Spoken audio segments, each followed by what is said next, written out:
Welcome and thanks for joining us. Hope you enjoyed that little Whitney for you, a little performance. We're excited to be here to talk with you today. I'm Dawn Boudwin. I'm the Deputy Executive Director of Network Strategy at the Alliance. I won't spend a lot of time talking about what the Alliance does because all of the groups that I have here with me today are part of the Alliance Network. So you'll get to hear a little bit more about what we all do. I'm excited to be here with family. It's always good to get us back together.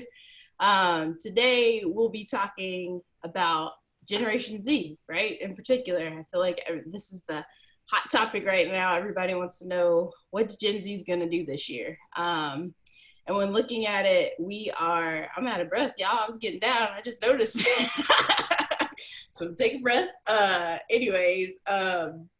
When you combine Gen Z and millennials, we're about 37% of the electorate this year. It's very exciting, and we wanted to take this time to talk a little bit about what we're seeing as far as trends, how we're doing outreach, and what we expect this year. So with that, I'm going to turn it over to Raven to give us a little introduction about Move Texas. Thanks, Dawn. Hey, y'all. I'm Raven Douglas. I am the political director at Move Texas.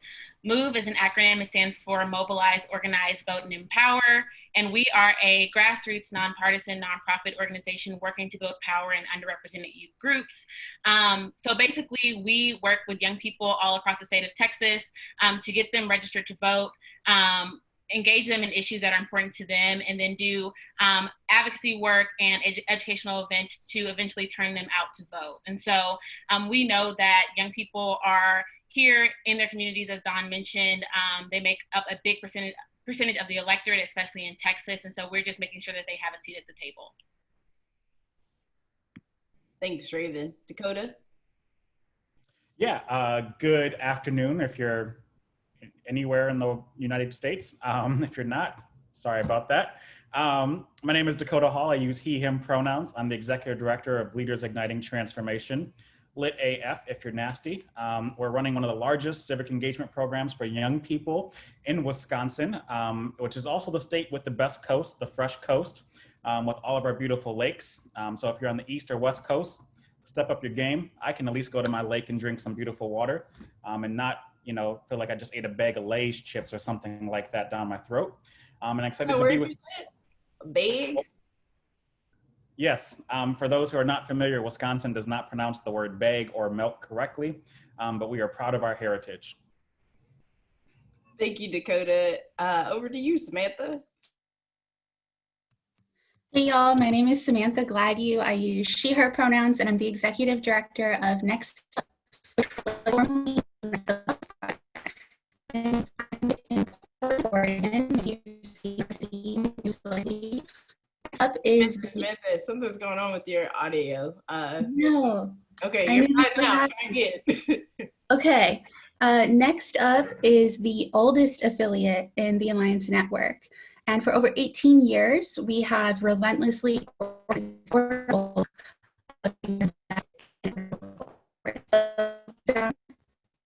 Okay, gonna call in. I'll intro myself later. How about that? All right, we'll wait till you get back and you can answer the first question and give yourself an intro. That sound good? Yeah. Cool. Well, before we get into me asking a few questions, I just want to talk through a few logistics. I'm going to ask the panelists a few questions. This is Dawn, by the way. I forgot to introduce myself again. I'll be asking the panelists a few questions, but as the audience are coming up with questions, please put them in the chat, in the Q&A box, excuse me, not the chat. In the Q&A, I'll be monitoring that, and towards the end, we'll have a significant time for folks to ask questions, and I'll read them out to the panelists to make sure that your question gets asked. So yeah, from here, I'll just go into the first question I have for y'all. So it's often said that young people don't show up, right? They don't vote. So I'm going to ask the question that's probably brought most people to this panel. So what are young people going to do? Are Gen Zers going to show up this year? What can we expect? Raven, let's start with you. This is Raven. That was a great question, Don. And I think that Gen Zers are going to absolutely show up. I think that especially when we look at Texas, we're starting to see. Dougie, your audio cut out. Mm-mm.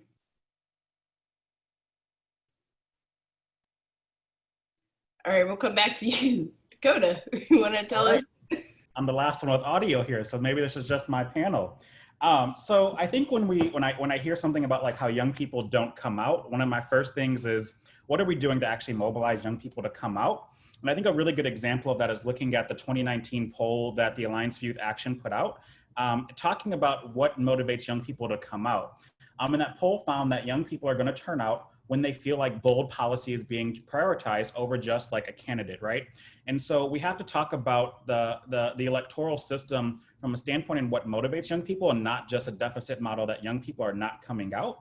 And who's on the ballot and what's being proposed, right? Like, young people have seen for generations now, including myself, somebody who is the product of like the Great Migration in like the Deep South and indigenous folks leaving the reservation due to economic concerns. And I've seen for at least 4 generations now in my family, failed policies that are bold enough to really ignite some change there. And that's a pun on my organization, I know for sure. So it's not necessarily about Gen Zs not coming out to vote. They have nothing to motivate them when they look at the policies, whether it's local officials or federal officials that are speaking to the systematic change that needs to happen, for that way the cycles of trauma, poverty, lack of investment in education don't continue. We've seen this with our grandparents, our great-grandparents, and I think Gen Z and young folks like myself are saying fucking enough. And if you're not going to fucking put forth policy that's going to change my life and my lifetime, then we're going to create new systems of accountability that may look like us not voting, but still holding people accountable who are in office. Thank you, Dakota. Raven? Yeah, I think I'm back. This is Raven. I would agree with Dakota. You know, Texas is, I think sometimes when people think of Texas, they think of like white guy cowboy in like West Texas that rides on horses. But when you really look at our state, it's very young and it's diverse. 1 in 3 Texas voters are under the age of 30. 63% of them are people of color.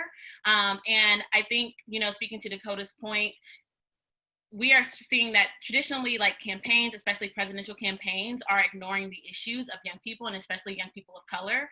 There was a study that came out earlier this year that said that 65% of people under the age of 30 had not been contacted by a campaign. 78% of those were, and that increased to 78% when looking at Latinx communities. But I think, you know, as we are continuing to hold our elected officials accountable, that's not stopping us from getting engaged in the political process. We have continued to see over the past 6 to 8 years increased voter turnout for young people here in Texas. And I think that in combination of, you know, movement work and base building work that organizations like Move and Lit and Next Up is already doing, I think in combination with what's happening with the resurgence of the Black Lives Matter movement and everything that's happening with the pandemic, I think we will absolutely see an increase in voter turnout. And I do think that Gen Zers will show up. Cool. Hey, Samantha, glad you're here. Tech issue resolved. Thank you. So again, I'm executive director of Next Up, which was formerly known as the Bus Project. I use she, her pronouns. I'm in Portland, Oregon, and Next Up is the oldest affiliate in the Alliance for Youth Network. For over 18 years, we have relentlessly organized toward our goals of a more just and equitable Oregon. We are a base building and leadership development organization working with young people to change our communities as lifelong organizers with an anti-racist analysis. And we work year-round to build systems and flood them with young people. And because of our work redesigning our election systems so that Oregonians and Oregonians of color can build political power, Oregon is the #1 easiest state to vote in, with 90.2% of eligible Oregonians registered. We passed the nation's first automatic voter registration law. Our pre-registration program has registered nearly 200,000 16 and 17-year-olds to vote. And for 20 years, we have voted exclusively by mail. And one fun fact about our state is that we do not have same-day voter registration because in the 1980s, a cult called the Rajneeshis tried to exploit that policy to stage a political coup in a rural Oregon county. We're trying to fix it. But in the meantime, back to Don's question about are Gen Zers going to show up? The answer is yeah. Young people are going to show up, but I think the real question is how many and how badly you want to build power with us, right? 70% of young people want to vote, and the thing that stops us is all the procedural barriers. So, our generations are used to on-demand and prime delivery, and the concept of having to register to vote weeks before an election is a major barrier. So we need massive campaigns that are peer-led to register young people to vote. Would you register if your cool aunt asked you to? Yeah, maybe, right? But what about your uncool aunt though? Yeah, like yikes, right? So peer-to-peer voter registration is really key for getting over that first hurdle to young people participating. And then we also need voter education. Just like when you look at a job description and might hesitate if you don't meet all of the criteria, young people look at ballots and hesitate if we're not experts. This is sad but true and a myth that we need to bust. We can and should vote if we don't know all the facts. And young people need to be messengers to share where to find information about elections. And then for actually turning out, the unique barriers and voter suppression tactics are so varied from state to state. And that makes building strong, locally led, youth-led organizations who work in their communities 365 days a year important. We need organizers with actual relationships with young people, not just people cold calling 2 days before the election.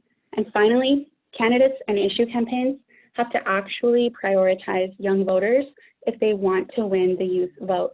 Raven mentioned a stat, and also the Alliance does monthly tracking polls of young Dems and Dem-leaning independents in battleground states.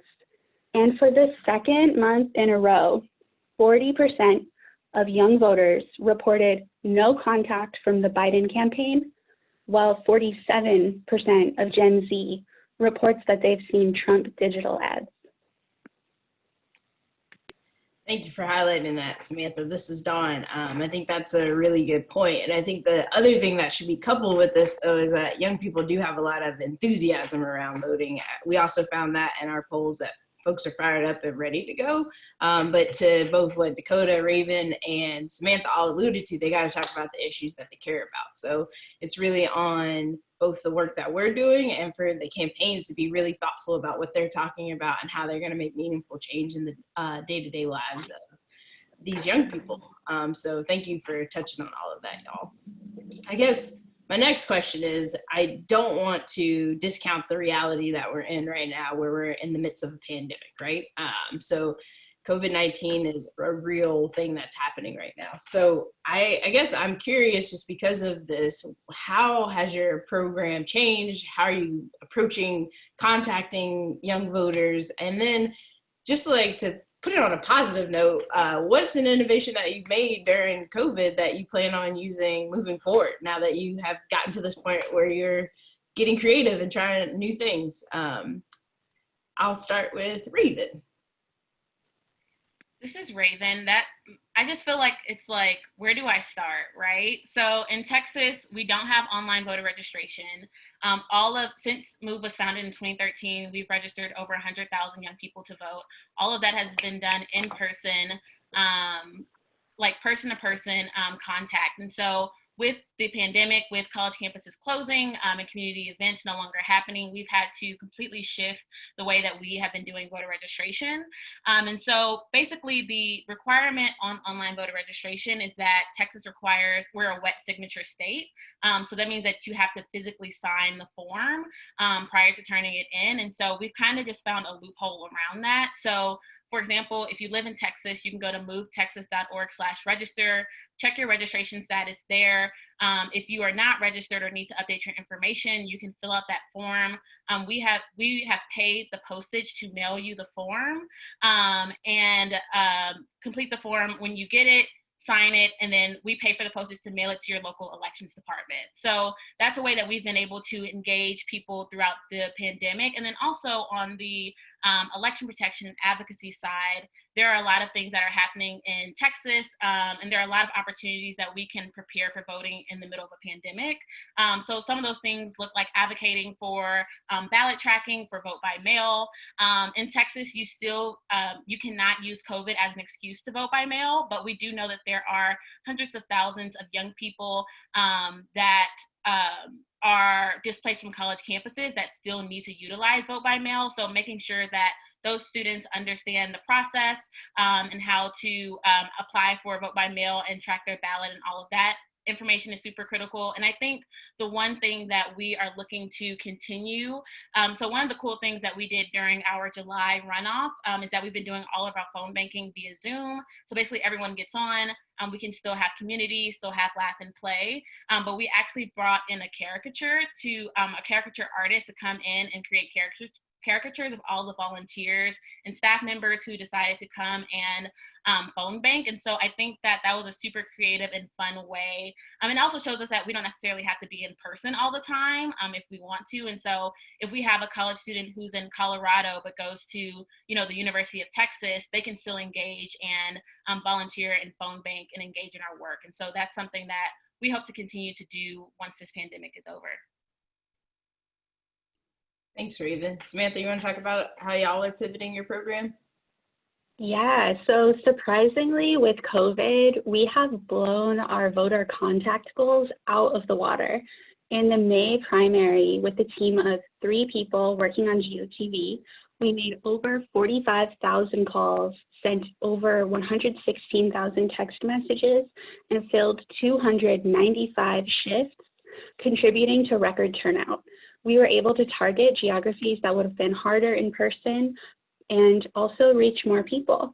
And because we organize all throughout the year and have a base that we deeply connect with that's aligned with our goals, we've been able to pivot to digital work and work from home COVID life and maintain and deepen relationships.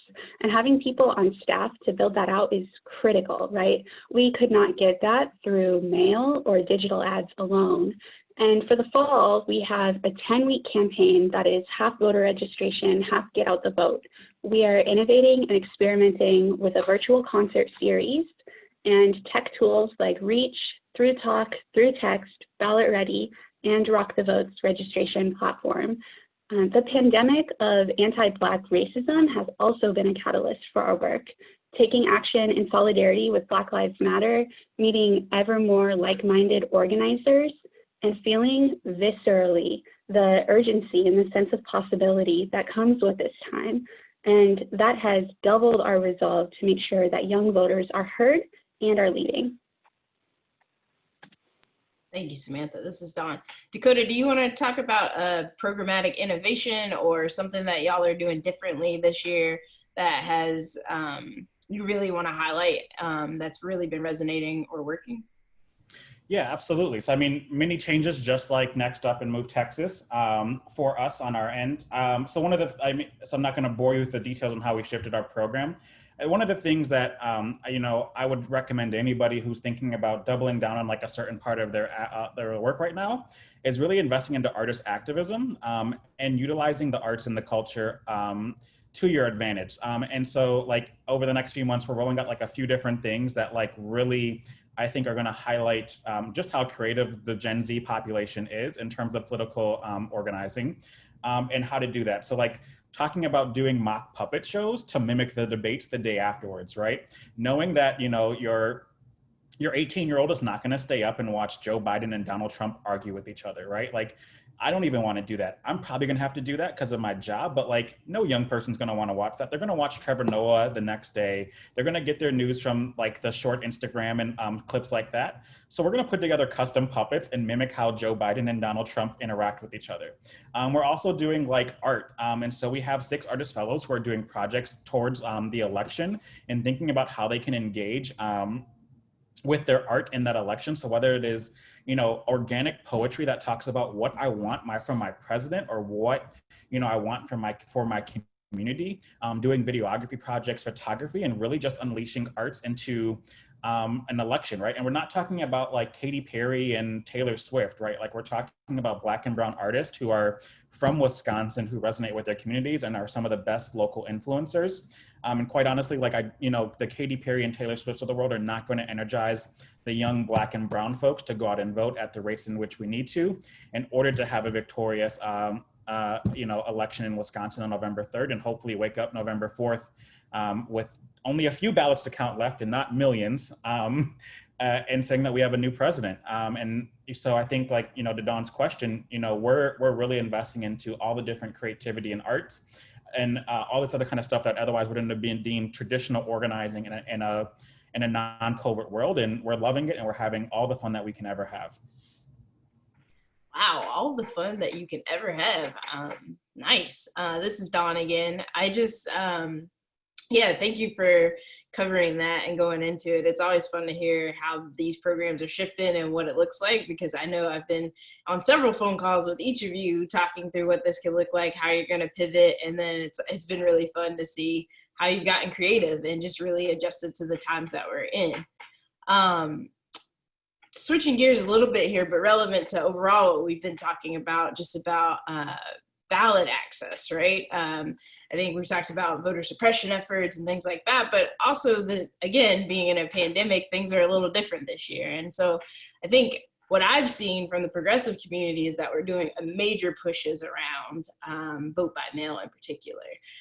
When thinking about vote by mail with the Gen Zers in particular, and just like young people in general, what are things that we need to be considering? And like, are we feeling great about just really pushing for vote by mail exclusively? Dakota, you want to start us off? Yeah, so Dakota here.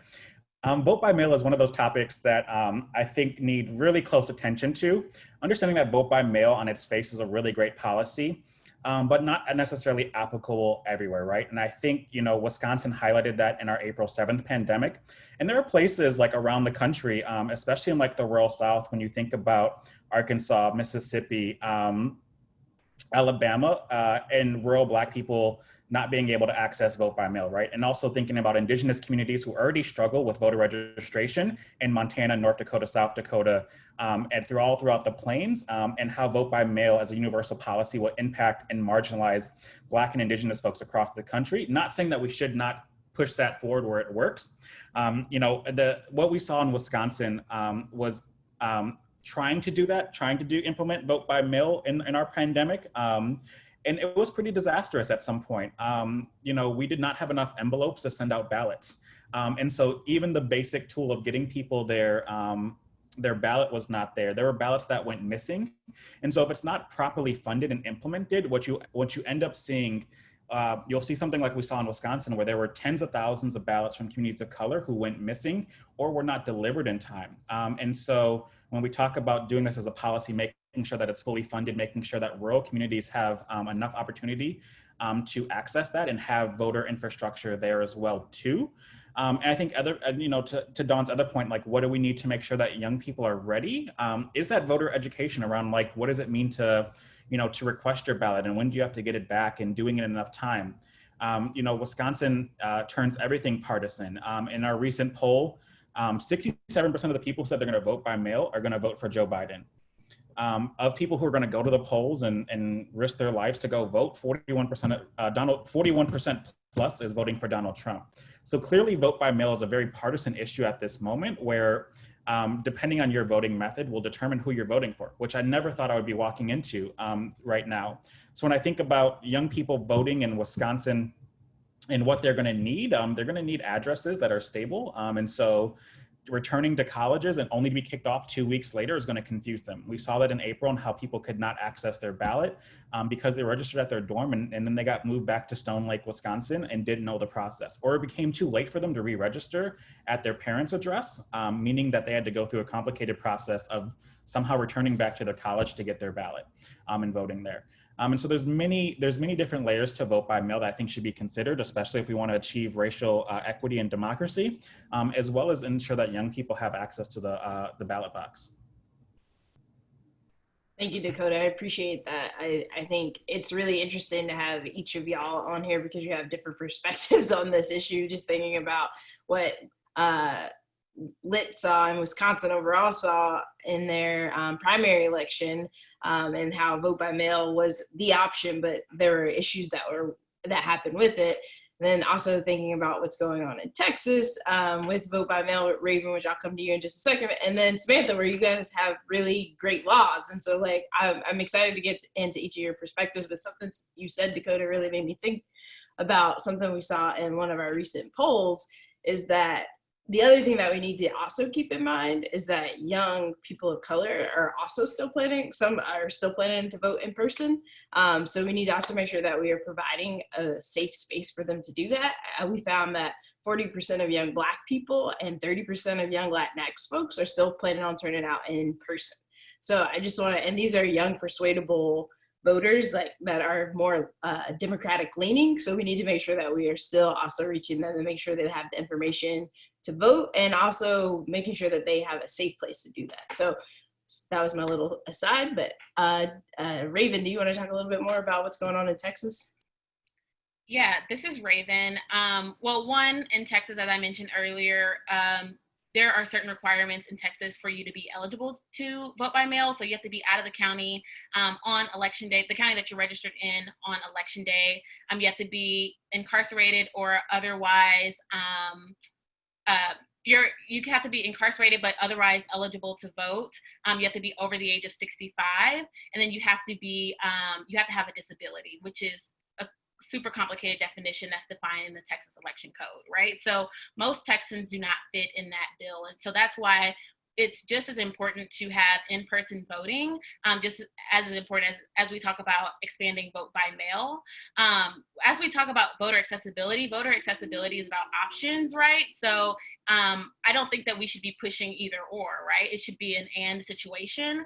And especially as we continue to see this narrative around the unreliability and instability around USPS, I think that it's super crucial that we have in-person voting accessible, that we continue to increase polling locations, and that we have enough poll worker staff to ensure that vote by mail and voting in person are both just as secure. And I think speaking specifically to Gen Zers, what we're seeing in Texas, because our state leadership is not in support of vote by mail, and also our elections are ran at the county, and there are 254 counties in Texas, is that there is little communication to Gen Zers around vote by mail if they do qualify. Speaking specifically to myself, when during the presidential election in 2016, I was actually voting, I lived in DC, and so I was voting by mail. And one of the things, Don coincidentally was also my boss at that time, was that I didn't know that I needed 2 stamps to mail off my ballot, right? So those are critical things that, are not included in the process, are not told in the instructions. And so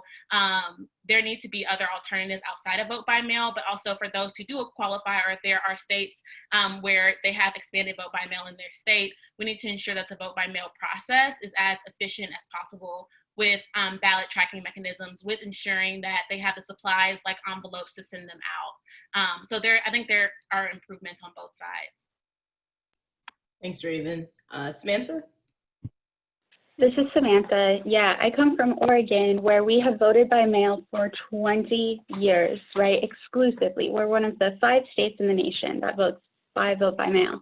And everyone is a vote by mail voter, and we love it and are proud as hell of it. In Oregon, vote by mail was passed bipartisan with Republican support, expansive Republican support. It's not a partisan issue. It's a matter of our state saying we want everyone to vote. And that being said, though, right, because of that support in our government, for a strong vote by mail program, we have not seen these kinds of implementation glitches and prohibitions for vote by mail, because we went all the way. And that being said, we do have a longer GOTV program, and we also prioritize educating new and first-time voters. And while we wait for other states to enthusiastically and permanently adopt vote by mail, we face the challenge of it being unique and weird, and people not recognizing that when they move here, they must be registered to vote at their current address because we vote by mail. In the May primary and a special election that happened this week, we set record turnout, right? That's during a pandemic and now during a racial justice revolution. And this is because of vote by mail and a policy which Next Up passed last year that provides paid postage for ballots. In the primary, we had the largest turnout in history, and we could not have done that without vote by mail. And if you're in a position to advocate for vote by mail or to run a program around it, you need to do it and do it now. Like right now, yesterday, call me if you want to talk about it. The president's fucking around, but we need to use this tool. It's safe, it reduces barriers, it's secure, and it's really pleasant, right? Like voting at home in your pajamas and talking it over with friends, what could be better?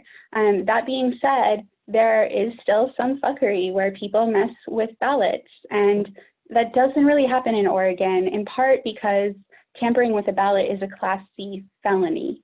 People really don't want to do it. And I'm not for like criminalizing things or creating new crimes, but as we're considering the design of vote by mail systems throughout the nation, we have to make sure they're fully funded, that there's good ballot envelope design and ballot design, and that people know what to do. There need to be really big investments in this.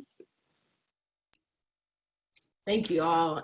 Raven, this is Dawn. Raven, what you said really stuck with me, that it needs to be an and, right? I think that is something that we really should drive home, is that we need to make sure that no matter the way in which folks decide to vote this November, that they can do it safely and they have everything they need to in order to do it successfully. So thanks for that. Did want to make a quick plug to get folks to start adding questions to the Q&A chat because I have one question left for the panelists, and then we're going to open it up to audience Q&A. So please, if you have a burning question to ask these experts, please make sure you go ahead and get in the Q&A. So here's my last question for y'all, and I like to just generally ask this question. What's something that you've learned that you want everyone that is here in the audience right now to take away with them around how to successfully mobilize young people? So what's something that you've learned through your years of experience doing this work that you want them to take away? Dakota, I'm going to start with you. Okay, two things. First, arrest the cops that killed Breonna Taylor. That's how you're going to motivate people. Second is to trust young people on their vision for the world and really lean into their leadership and help develop it. There is nobody better to define the future than young people, and they are the most innovative people that you're ever going to find, because they aren't jaded by the 10 political campaigns that didn't go your way. They only know the good in things, and they're pure and they are wonderful. And so I think if we were to step aside and allow Gen Z to run with it, granted we would get all of our information via TikTok, it would still be better than what we have right now. Dakota out. All right, Samantha. Yeah, so we need to look beyond the election and prioritize policy interventions in our elections and our education systems so young people can remove barriers to voting. Voter suppression policies have got to be changed, and civics education needs to baseline exist, right? Most people who go to public schools are not learning about power, government, and voting. And some are learning about this in charter schools, but not all. And we need to fully fund youth-led groups to organize in our states to address these challenges. Also, on the point of young people being the future, right? People at Next Up are sick of being told that we're the future or the only hope for this world, and then not being invested in. It's like some empty platitude and undue pressure for us young people to solve everything, when message to older folks, you're still alive and still have responsibility to the work, right? We've got to work together in the now and move change. Young people being the future does not absolve older generations from the fight. And saying young people are the future and then not investing us is upholding the status quo.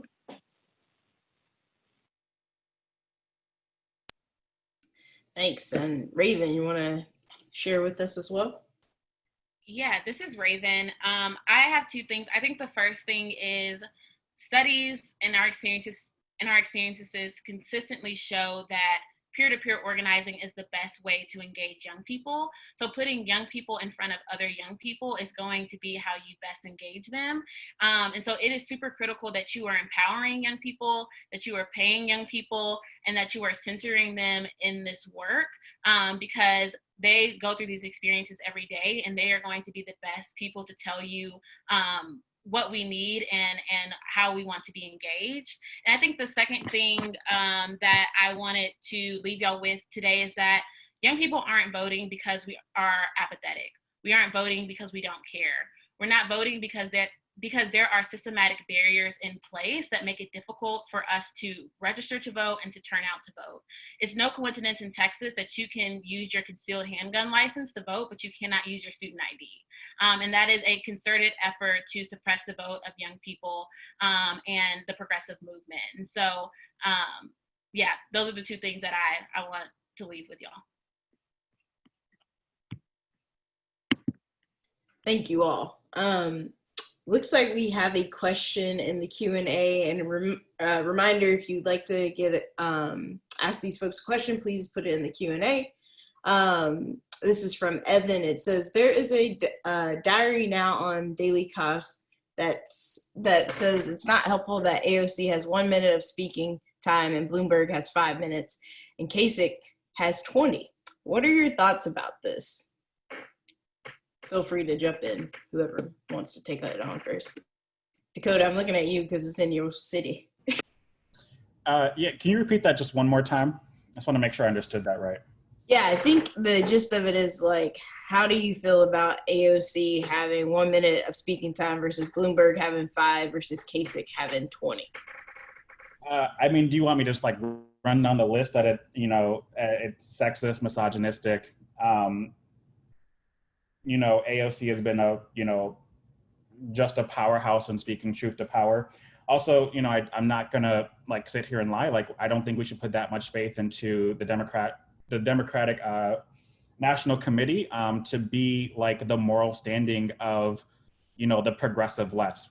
The fact that they want to give John Kasich, a Republican, the most talking time is just party politics. And so I think if we were to look at, other avenues or different movement or other movement spaces, not that the DNC is a movement space at all, we would probably find people more aligned with our values. And my relationship to the Democratic Party is, I'm not value aligned with them, but it's a two-party system at the end of the day, and that party is far away from my values, but it's still close enough. So I'm not going to sit here and be like, oh my God, it's so awful, because I don't have better expectations from them. And I'm kind of glad that they're no longer coming to my city in massive waves. Samantha, Raven, either of you want to respond to that? Dakota handled it. Great. Cool. I see a question from Karen, and it says, are you engaging in cross-racial organizing? And if so, how receptive is white Gen Z? So how receptive are the white Gen Zers to this cross-racial organizing that you're doing? Samantha, sure, go for it. This is Samantha. Yes. Next Up is engaging in cross-racial organizing. We're a multi-racial organization, and young people, what we see from this Pew Charitable Trust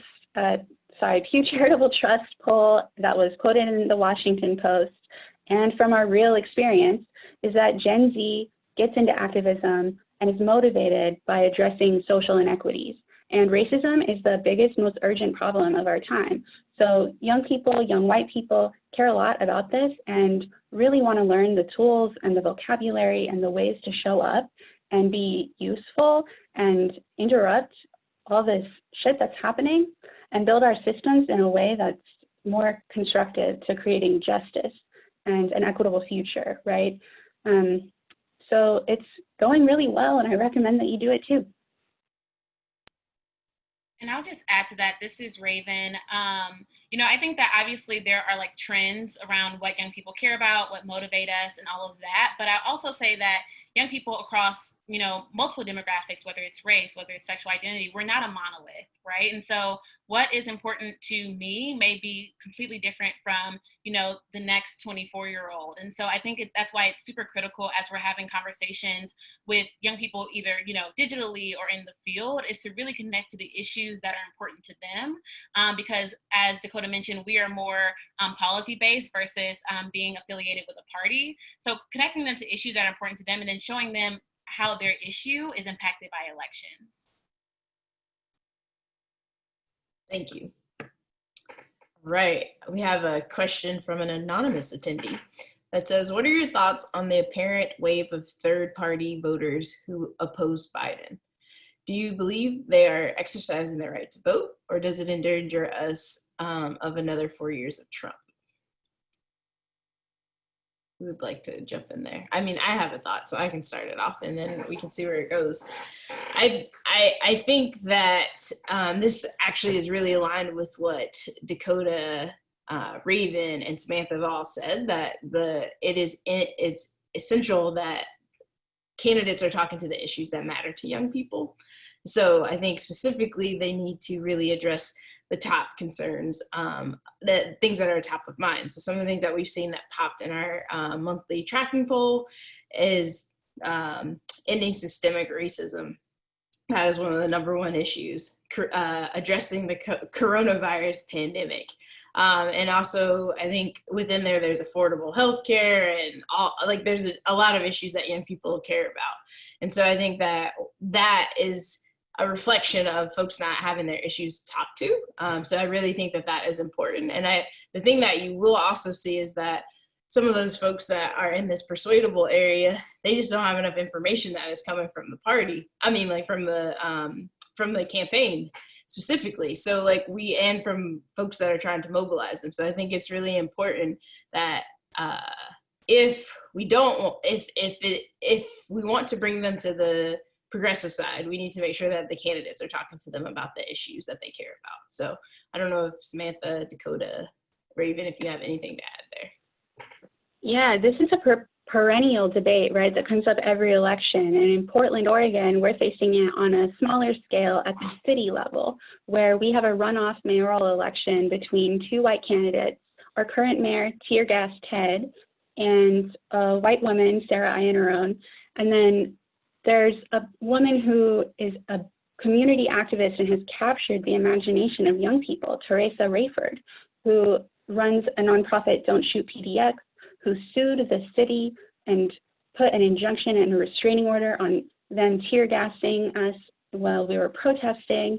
And there is a big write-in campaign for her. My organization, Next Up Action Fund, is considering actually endorsing a write-in, which is bonkers and like kind of against traditional wisdom of how we win campaigns, the metrics, all that.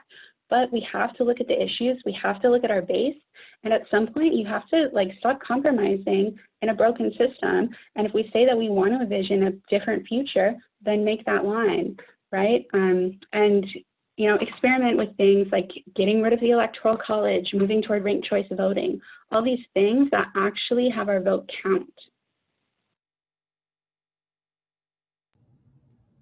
I can also give an answer to this. I mean, so in Wisconsin, right, we still have the debate of whether or not Kanye West will be on our ballot, right?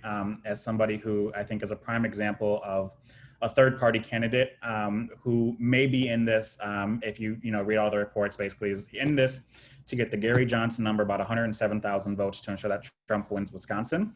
And so I think there's a difference between candidates like that who are running for president just to increase Joe Biden's chances, but then like legitimate folks who are running and exercising their right to vote, right? And so I'm never going to say that third-party candidates are just not exercising their right to vote, because I do believe democracy should allow everyone to participate and everyone to participate within the system in which they want to, right? And so I do think we need to break away from a two-party system, because it's crazy to me to think about that, we have somebody like Joe Biden and AOC in the same party, right? Even though they have vast ideological differences. And what does that mean for our country if we were to break up our parties and have them, be smaller fractions and not just a two-party tent?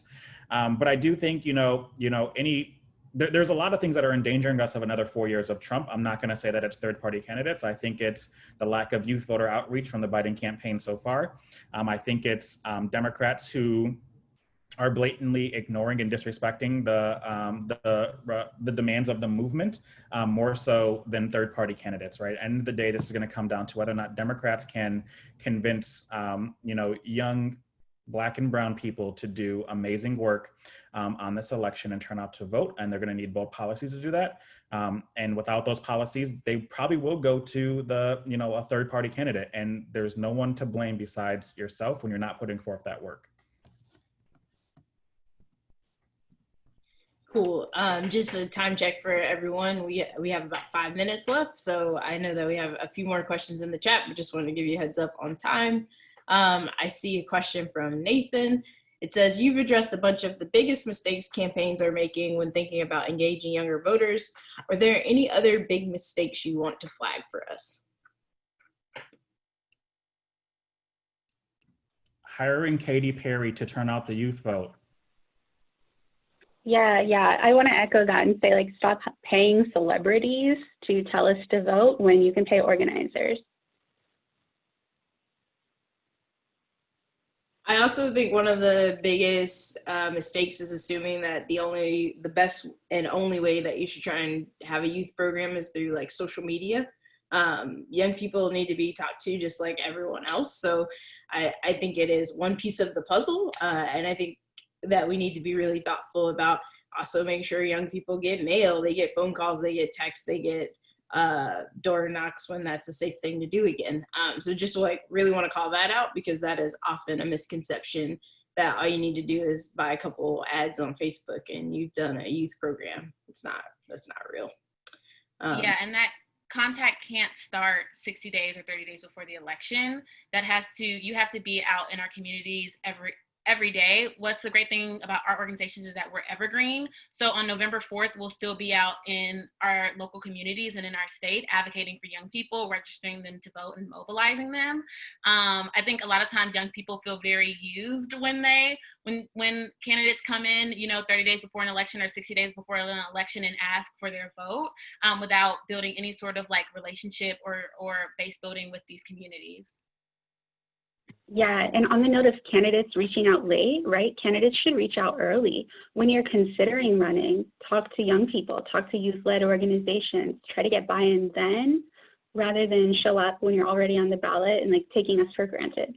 Involve youth organizations as authentic stakeholders in your campaign. Also, don't think that you're going to reach young people on Facebook. Yeah.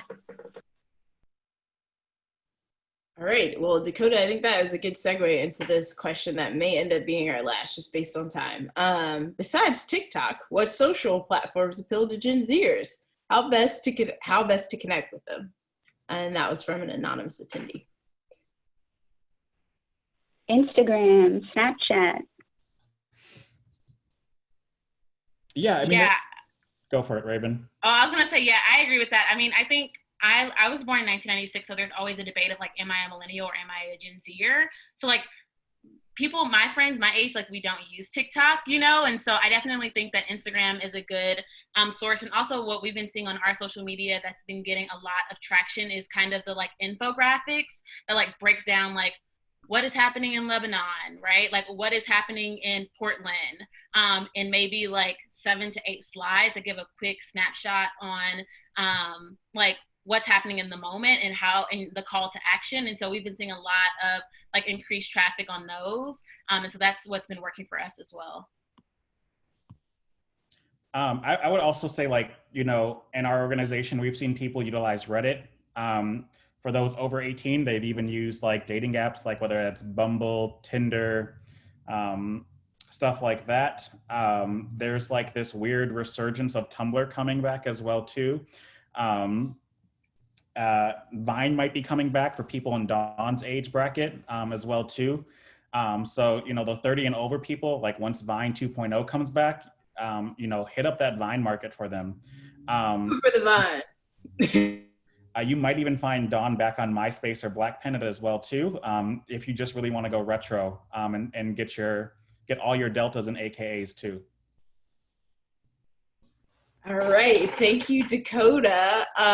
The other thing that I do want to say is that we have found that not only do young people use social media platforms, but when they're actually looking for information they trust on campaigns, they're using national news outlets. And so like, make sure you're thinking about that too when you're incorporating information and messaging into that, because that's what they trust. So just want to put that plug in there. But with that, I think we're going to have to close out just because of time, but we really appreciate everyone being here. We also appreciate all of your questions. Want to say thanks to Netroots for having us. And then also just thank you to all of the panelists, Raven, Samantha, Dakota. I always admire y'all. So thank you so much for taking the time out to have this conversation. All right, y'all. Have a good one. Take care. Bye, y'all.